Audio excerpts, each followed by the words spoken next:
Bonjour à tous et bienvenue pour ce premier focus de l'après-midi sur la thématique suivante, les territoires moteurs du changement. Je suis Hervé Fournier de Terra 21, partenaire d'EBIS, et j'ai le plaisir d'accueillir pour cette animation, pour cet après-midi, François Delaunay, co-directeur du Shabada à Angers. En quelques mots, le Shabada, c'est combien de spectacles ? Le Shabada, c'est 20 ans, c'est 70 concerts par an, un club de 300, une salle de 900, un lieu de création, des locaux de répétition, une SMAC. Très bien. Et Nicolas Bobsloug, à côté de moi, pour Nantes Métropole. Donc moi, je suis chargé de mission développement durable, mutualisé Nantes Métropole, ville de Nantes, et donc sur une démarche collective et qui concerne potentiellement un millier d'événements. Très bien, nous allons y revenir dans quelques instants. Donc le thème qui a été choisi, c'est la question du dialogue, j'ai envie de dire, ou des dialogues possibles, des relations entre les acteurs publics, donc les collectivités, et les opérateurs culturels, quels qu'ils soient sur la voie publique ou à l'intérieur d'équipements, comme le Shabada. Donc sur ce dialogue, dans quel écosystème doit-il se déployer, doit-il se développer, avec quels outils ? Et on verra comment chacun, anime et construit un dialogue de parties prenantes avec des outils bien spécifiques, avec quelle finalité aussi. Et là, on va voir avec nos deux témoins des objectifs, des finalités, j'ai pas envie de dire différentes, mais hiérarchisées de façon un peu différente.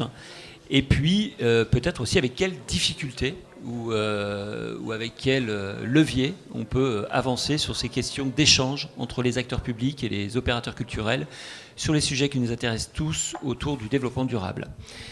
Alors, je voudrais commencer avec le Shabada et avec François. On a préparé tout à l'heure cet entretien et vous m'avez dit...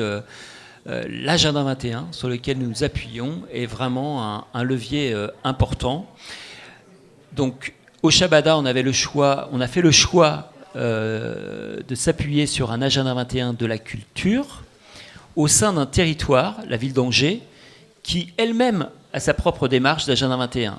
Donc comment votre démarche est-elle autonome et comment s'inscrit-elle plus largement sur un territoire très impliqué sur ces sujets de développement durable et de culture? Alors, déjà pour la petite histoire, c'est que il y a très très longtemps, j'avais envie qu'on travaille, j'allais dire presque intellectuellement, j'avais envie qu'on travaille sur un propre agenda 21 du Shabada avant que la ville d'Angers en parle. Et un jour, quand j'échange sur ce sujet avec un élu, il me dit « Ah, mais attention, on va en mettre un en route, nous ». Du coup, j'ai participé à l'écriture très longue, très fastidieuse, mais très fructueuse, de l'agenda 21 des cultures du territoire angevin. Des dizaines de réunions. De ce document est sorti à l'arrivée, on a sorti un document que l'association qui porte le Shabada a choisi de signer. C'est-à-dire, je m'engage à aller vers cette philosophie, ce cahier des charges, ce cahier d'intention, ce livre blanc, peu importe comment on l'appelle, en tout cas, ce document de référence. Après, nous, on a fait un choix de mettre en place notre démarche parallèle pour mettre, la boutique en mouvement globalement, avec son équipe, les membres de l'association et plus largement les usagers. Pourquoi ? Parce qu'à un moment donné, un agenda porté par une collectivité, même si c'est en coparticipation, même s'il y a un tas d'acteurs qui participent à l'écriture, à un moment donné, ça donne des généralités qui ne sont pas forcément applicables telles que à des boutiques. De plus, j'avais en tête que le Shabada allait approcher de la vingtaine d'années, et qu'au bout de 20 ans, comme en plus on est en délégation de service public, il faut qu'on soit en capacité de réinterroger notre projet. La définition de développement durable que j'avais entendue et qui m'avait plu, celle de l'agenda 21, c'était de dire il ne s'agit pas de faire plus, il s'agit de se poser les questions pour voir si on ne peut pas faire autrement. De réinterroger chaque action, chaque fonctionnement qui sont dans nos habitudes, dans nos gènes presque pour certains dans la culture, voir comment on peut s'y prendre autrement. Alors bien sûr, quand on a vendu ça à l'équipe et au CA, tout le monde pense tout de suite évidemment entrée environnementale et nous très vite l'idée est venue de dire c'est l'occasion de se re-questionner sur l'ensemble du projet, sur les fondamentaux, et pas uniquement sur les gobelets recyclables. À ce point où même le titre de l'agenda 21, l'intitulé « Le Chabala, quel projet pour demain ?» a été co-écrit. Et sous cet intitulé-là, on se retrouve avec une démarche philosophique, un cadre général, une intention qui permet d'aborder tous les sujets, avec en plus un titre comme ça. Et là, après, grâce à Réseau Culture 21, on a mis en place un forum ouvert qui nous a permis de lancer une quinzaine d'actions avec des choses très très basiques dans le genre comment mettre un garage à vélo plus accueillant pour les spectateurs, jusqu'à des questions de fond beaucoup plus lourdes, par exemple comment introduire la place des usagers dans la gouvernance, etc., etc. Donc on y reviendra si tu veux, mais voilà, en gros, le ton était donné, c'est-à-dire qu'on part sur un projet qui sera long, qui sera participatif à différents niveaux, hein, équipe, CA, membres de l'association, usagers, qui permet de tout réinterroger pour vérifier qu'au bout de 20 ans, on n'est pas à côté de nos pompes. Réinterroger fondamentalement et globalement le projet et le fonctionnement même du Shabada, donc c'était l'enjeu. Donc tu disais ça a été assez long. Dans quelle temporalité vous avez inscrit entre la prise de conscience, l'envie, ce petit décalage de départ avec la ville d'Angers, mais en gros on est dans quel timing? Le forum ouvert, il a lieu en janvier 2012 et l'écriture de l'agenda 21 de la ville, je pense que c'est 2 ans et demi, 3 ans de mémoire. D'accord. Voilà. Ok, donc pour vous, ça fait quoi, 1 an et demi que vous êtes impliqué dans votre forum ouvert? Et d'ailleurs, est-ce que vous pouvez nous dire quelques mots de ce processus, quelque part, qui est celui du forum ouvert? C'est quoi exactement? Tout ce que je décris, pour ceux que ça intéresse vraiment, vous pouvez le retrouver sur une page du site internet du Chavala, lechavala.com, qui s'appelle Agenda 21, le Chavala, quel projet pour demain? Où normalement, il y a une synthèse de toute la démarche, avec y compris des documents en ligne, qui sont des documents, pour certains, très participatifs sur les intentions, etc., etc. Il y a des tableaux de bord avec les actions qui ont été entreprises, avec des voyants rouges, verts ou orange, selon si on les a atteints complètement, partiellement, ou pas démarré du tout. J'ai oublié ta question, du coup. Non, c'était sur le forum ouvert en tant que processus, ou le nombre de personnes impliquées. Le forum ouvert, c'est juste une méthode qui nous a été proposée par Réseau Culture 21, qui permet de partir d'un seul titre, en l'occurrence celui qu'on avait déjà choisi en comité de pilotage, le Chabala, quel projet pour demain. Et là, après, tout le monde est à égalité, un homme, une voix, pour poser tous les sujets qu'il voulait voir évoqués sur ces 2 jours de forum ouvert. Ça concernait, on avait fait le choix de ne prendre que l'équipe et le conseil d'administration, parce qu'on ne sentait pas les épaules assez costauds pour aujourd'hui, avec le recul, on pourrait impliquer plus de monde, mais pour une première expérience, c'est déjà pas mal. Voilà. Très bien, on va revenir sur certains de ces sujets. J'indique aussi que nous allons avoir un temps d'échange avec le public, hein, donc à l'issue des présentations, et vous pourrez également poser vos questions à nos 2 témoins. Nicolas, donc au sein de Nantes Métropole et de la direction de l'environnement, vous animez donc un dispositif qui s'appelle Éco-Manifestation. Alors pour être tout à fait transparent, c'est mon collègue au sein de Terra 21 qui vous accompagne sur ce projet. Donc les éco-manifestations, c'est quoi l'historique de cette initiative et depuis quand? Ça implique combien de personnes? Enfin, c'est quoi en gros le récit, j'allais dire, de cette aventure? Finalement, on est sur un territoire où depuis une petite dizaine d'années, des organisateurs d'événements et des communes ont déjà commencé à défricher le sujet. Nous, on est intervenus au niveau de la métropole.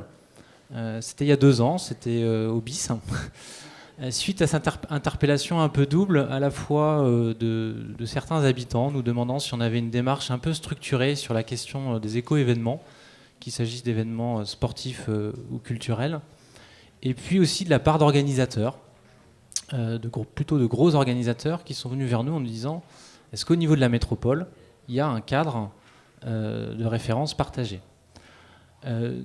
Donc on n'est pas au niveau de la métropole moteur du changement, pour reprendre le titre. C'était plutôt l'objectif d'être catalyseur, surtout auprès des événements qui se passaient sur l'espace public, parce que c'est là que Nantes Métropole via la compétence des déchets, des déplacements, et encore à plus forte raison, les communes avaient une priorité dans l'action. Et puis aussi parce que quand on cumule ces événements, donc c'est vrai qu'on en a identifié près de 1000 potentiellement sur l'agglomération. Donc quand on va, j'aime bien l'expression, c'est que l'idée c'est que la démarche elle aille du vide-grenier aux folles journées. Donc justement d'aller sur ces événements sur lesquels on a peut-être un peu moins d'accompagnement. Voilà un petit peu l'origine de la démarche et de l'intervention de Nantes Métropole, je dirais pour faciliter la mise en réseau et pour agir en commun auprès des communes et auprès des organisateurs. Donc il y a plusieurs types de parties prenantes. Donc il y a ce millier d'organisateurs potentiellement intéressés par le sujet. Il y a les communes, donc il y en a une vingtaine sur l'agglo. Il y a les services. Quels sont les services d'ailleurs à Nantes Métropole qui s'impliquent dans ce type de démarche pour identifier dans les collectivités éventuellement les services relais? C'est vrai que potentiellement tous les services sont concernés quasiment par le sujet. On a prioritairement, nous, l'interpellation au niveau de Nantes Métropole, ça a d'abord été les déchets. On a une thématique qu'on voit bien qui est en train de monter, qui est autour de la prise en compte des handicaps. Donc ça, c'est une thématique, pour aller au-delà de l'environnement, on voit bien que c'est une thématique qui est en train de monter. Et puis plus généralement, on a un autre élément qui est sur la formation.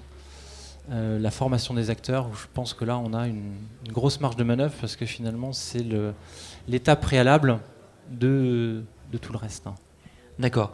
Donc, juste pour lister les grands titres, François nous parlait tout à l'heure d'enjeux de gouvernance, de participation, qui sont au cœur même du dispositif de l'agenda 21 du Shabada. Vous, quels sont, et la quinzaine d'actions, on y reviendra, quels sont les grands items que vous avez choisis dans le cadre de cette action collective ?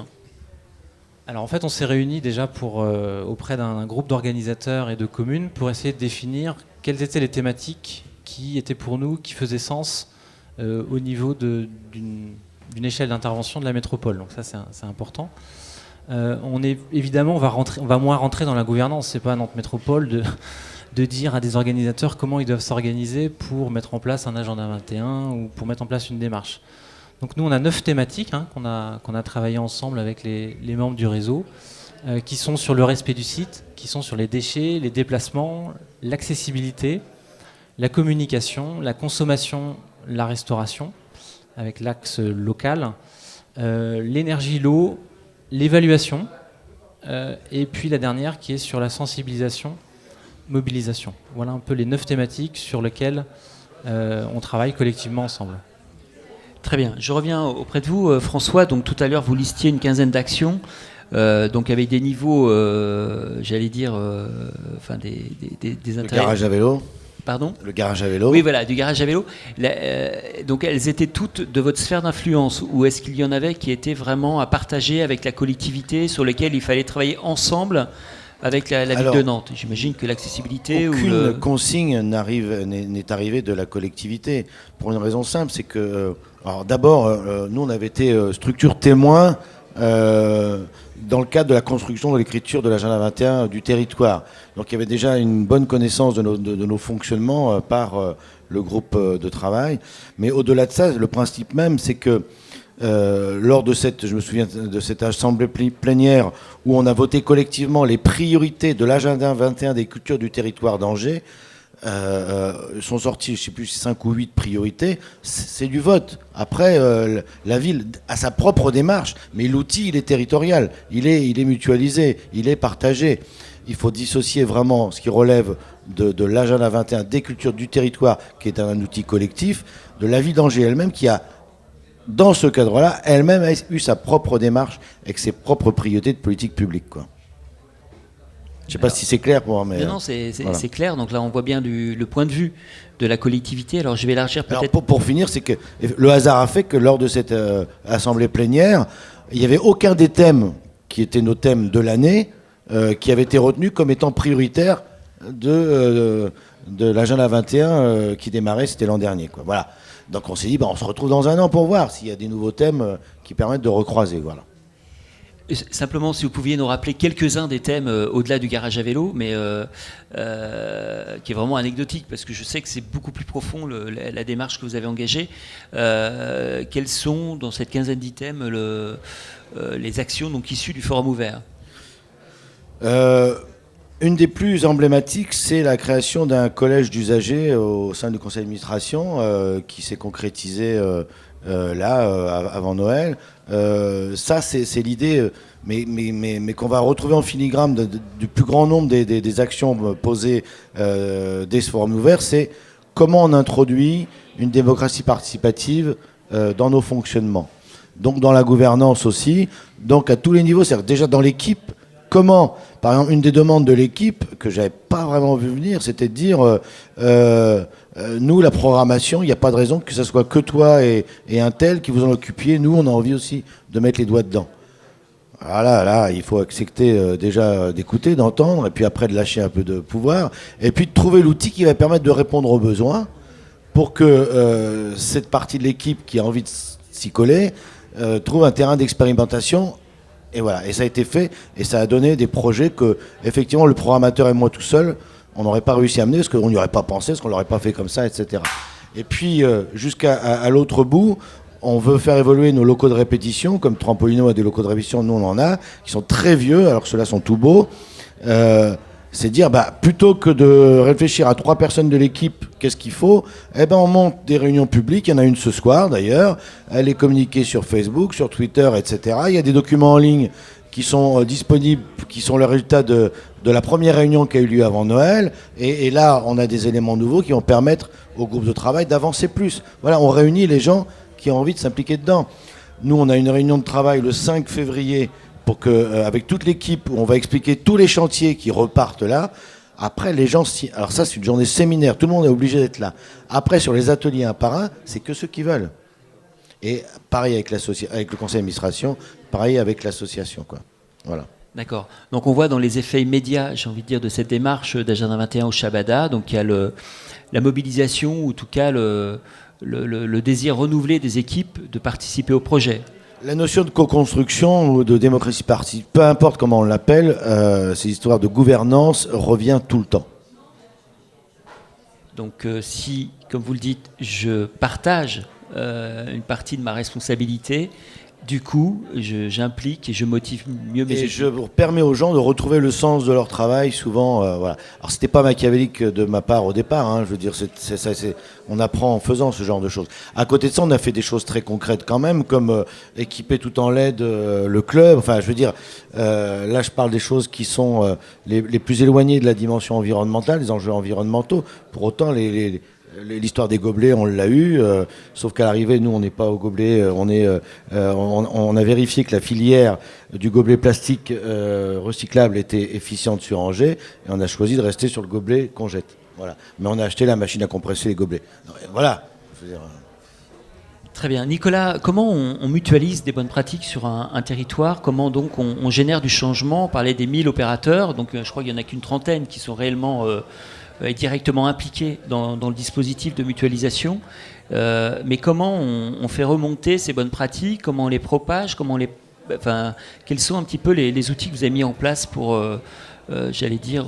atteindre cet objectif d'avoir un territoire qui catalyse donc les éco-manifestations? Alors c'est vrai que sur nous, l'enjeu, je pense qu'il est encore plus complexe, puisqu'on est face à des organisateurs pour qui cette notion, même y compris des questions simples, sont parfois éloignées de leurs préoccupations. Et d'autant plus que l'événement sur l'espace public peut n'être organisé qu'une fois. Donc effectivement, c'est une difficulté qui est quand même supplémentaire, d'avoir des organisateurs qui peuvent être loin de ces problématiques-là, qui n'ont pas forcément non plus les mêmes moyens financiers, les mêmes soutiens de la part des collectivités. Donc on a commencé modestement par faire des fiches retour d'expérience avec les organisateurs d'événements, déjà pour voir sur la base du référentiel qu'on avait travaillé ensemble, voir où est-ce qu'on était loin par rapport à ce qu'on avait imaginé sur l'ensemble des thématiques. Très rapidement, on s'est aperçu sur l'aspect gouvernant, justement, que s'il n'y avait pas cette gouvernance, si ce n'était pas vraiment quelque chose d'approprié au niveau de l'organisateur, les résultats qu'on avait imaginés que ça puisse être le soutien de la métropole ou le soutien des communes n'était pas forcément au rendez-vous, pouvait être un petit peu dévié. Donc ça nous a déjà un petit peu alerté sur la nécessité finalement d'avoir des documents un peu plus pédagogiques. Cette année, on est parti donc avec le soutien de Terra 21 et puis avec la mobilisation des membres du réseau sur des outils plus simples, sur une boîte à outils avec des fiches pratiques.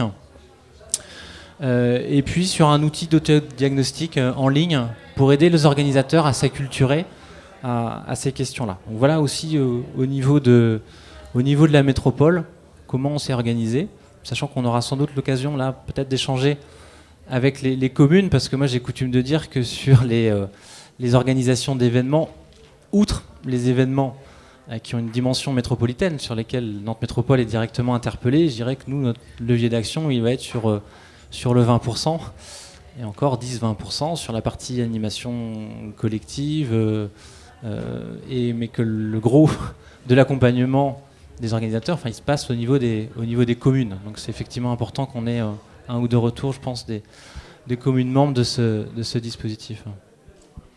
Très bien. À ce stade, je voudrais vous donner la parole, public, si vous avez des questions, des remarques, des commentaires à apporter à nos deux témoins, François et Nicolas. Je pense qu'il y a un micro qui circule ou qui va circuler, merci Laetitia, auprès de vous. Voilà, n'hésitez pas, lancez-vous, nous sommes en toute convivialité.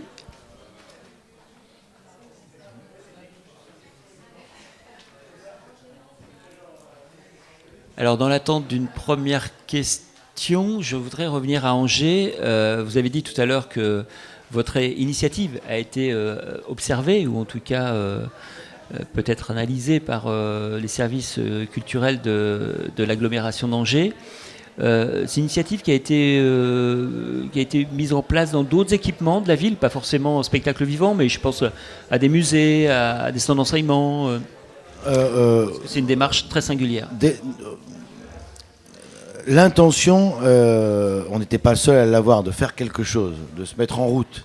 Le quai demain va témoigner, l'équipement, ils sont sur une démarche qui part de la même intention, qui arrive à d'autres résultats, mais qui est aussi louable, d'où ils partent et avec les. Enfin, on peut pas comparer deux équipements culturels comme ça aussi vite, quoi.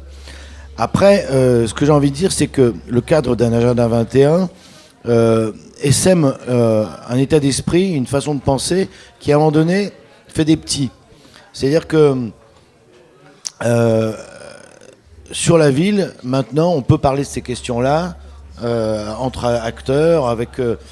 C'est devenu quelque chose de relativement naturel. Ça n'était pas il y a 3 ans, quand laborieusement, au bout de la 22e réunion, on se disait, mais si je rentre ce soir avec les documents qu'on a écrits aujourd'hui et que je fais lire ça à ma femme, ils vont rien comprendre. Enfin, à un moment donné, c'était une abstraction pure. Aujourd'hui, ce qui est important de comprendre, c'est que ça nous donne juste un cadre philosophique, une façon de travailler, une démarche. Voilà. Après, qu'on soit plus branché sur la dimension environnementale ou nous, en ce moment, sur cette histoire de gouvernance, c'est anecdotique. Ce qui compte, c'est que la démarche est enclenchée. Pour faire autrement, pour penser qu'on peut faire autrement. Et est-ce qu'elle se traduit également, tout à l'heure vous parliez de délégation de service public, de DSP, est-ce qu'elle se traduit, alors là c'est plutôt du côté de la ville d'Angers, par des clauses dans le cahier DSP, dans les conventionnements, dans les attributions de subventions? Là on est encore dans le cadre de la DSP 2009-2014, 2008-2014, donc à l'époque il y avait juste un truc sur le développement durable, mais au sens environnemental. Je pense que pour la prochaine, dont on aura le cahier des charges bientôt, effectivement, cette dimension Agenda 21 sera écrite toute pièce avec un vocabulaire qui est devenu le vocabulaire commun des acteurs angevins. Voilà. Et à Nantes, Nicolas, comment on traduit dans les outils juridiques d'accompagnement des opérateurs? Alors, on a bien compris, hein, c'est pas que culturel pour ce qui est des écomanifs. Il y a les opérateurs sportifs, enfin de manifestations de sport, les manifestations, j'allais dire, plus festives sur le territoire. Est-ce que ça se traduit dans des chartes, des outils avec de l'éco-conditionnalité? Ou c'est quoi la prochaine étape peut-être? Oui, c'est vrai qu'on est au début d'une démarche. Pour l'instant, nous, c'était au niveau de la métropole de donner des moyens pour tester. Donc, c'est-à-dire que, par exemple, sur la question des déchets, il y a un appui de la métropole pour aider les organisateurs sur au moins un événement dans la commune pour agir. On est à cette étape-là. Pour franchir une prochaine étape, moi je pense qu'on a au moins 3 enjeux. Le premier enjeu, c'est ce que j'évoquais tout à l'heure, comment on va vers les organisateurs qui sont le plus éloignés de ces questions-là. Donc c'est un petit peu comment nos outils, on va vers le kit de survie de l'organisateur qui organise un événement, qui n'est pas forcément un pro de l'organisation de l'événement non plus. Comment est-ce qu'on a ce kit de survie, voilà, pour que vraiment la démarche SSM, parce que ces acteurs ont beau avoir une faible expertise, leur rayonnement auprès du public est considérable par l'ampleur des personnes qui sont présentes sur l'espace public. Premier enjeu que je vois. Le deuxième enjeu, me semble-t-il, c'est que là, on a des démarches un peu séparées. Donc on n'a pas ce niveau du démarche Agenda 21 global, c'est-à-dire qu'on a une démarche sur certains événements sur l'espace public. Parallèlement, on a des démarches autonomes de la part d'établissements culturels ou d'établissements ici, comme la Cité des Congrès. Est-ce qu'on arrive et est-ce qu'on va travailler sur une charte d'accueil des événements, quels qu'ils soient sportifs ou culturels, à Nantes, et qu'est-ce que ça implique derrière en termes de services, en termes de promotion des acteurs locaux. Ça, je pense que c'est un deuxième enjeu qui est posé devant nous.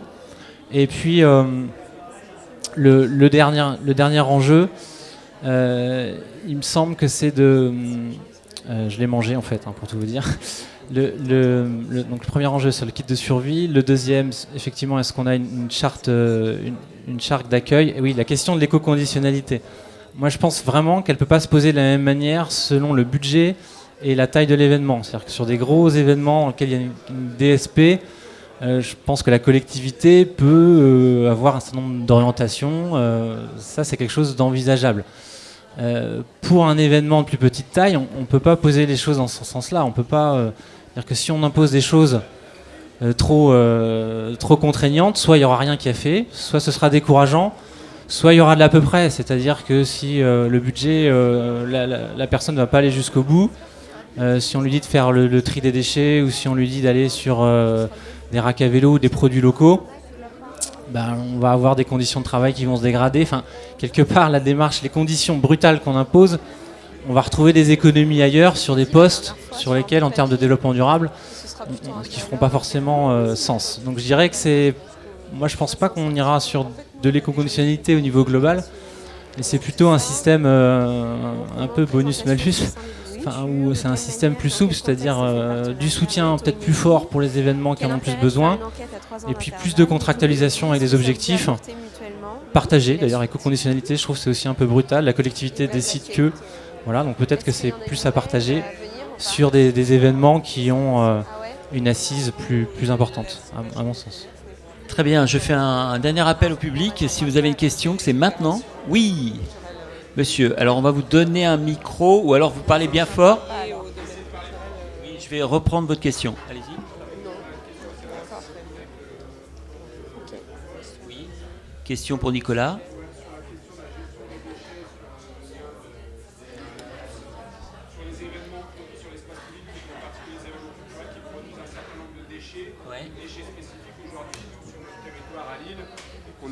On n'a pas forcément avec.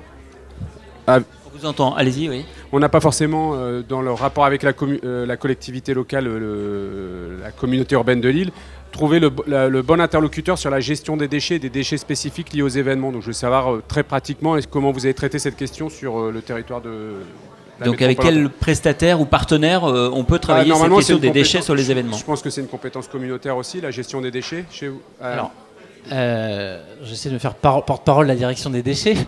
La gestion la compétence, c'est souvent une confusion. C'est-à-dire la compétence déchets au niveau des métropoles, ce sont les déchets des ménages. Ouais.